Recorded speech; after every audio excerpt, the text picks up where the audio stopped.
আবারও ভারতের কাছে বিশ্বকাপে হার।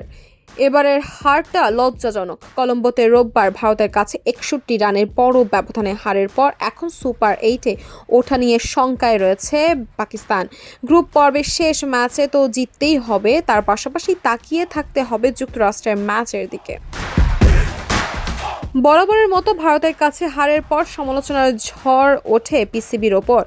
এবারও দেখা যাচ্ছে একই অবস্থা। ভারতের কাছে বড় ব্যবধানে হারের পর পিসিবি সভাপতি মহসিন নাকভিকে ধুইয়ে দিয়েছেন দলটির সাবেক পেসার শোয়েব আখতার।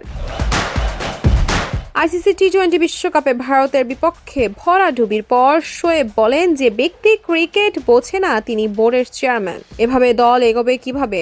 পরিকল্পনা নেই, বিনিয়োগ নেই, দীর্ঘমেয়াদী ভাবনা নেই, ফল তো এমনই হবে।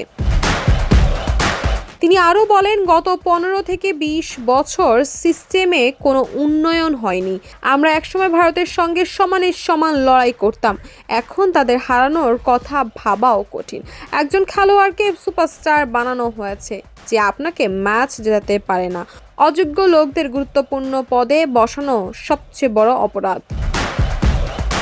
এদিকে পাকিস্তানের পেসারদের সমালোচনাও করছেন শোয়েব। তিনি বলেন, 125 থেকে 130 কিলোমিটার গতিতে বল করে আধুনিক টি-20তে ভয় দেখানো যায় না।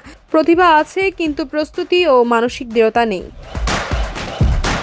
কলম্বোতে টস জিতে গতকাল ভারতকে ব্যাটিংয়ে পাঠান পাকিস্তান। প্রথম ব্যাট করে 7 উইকেটে 175 রানের পুঁজি পায় ভারত। জবাবে 114 রানেই গুটিয়ে যায় পাকিস্তানের ইনিংস।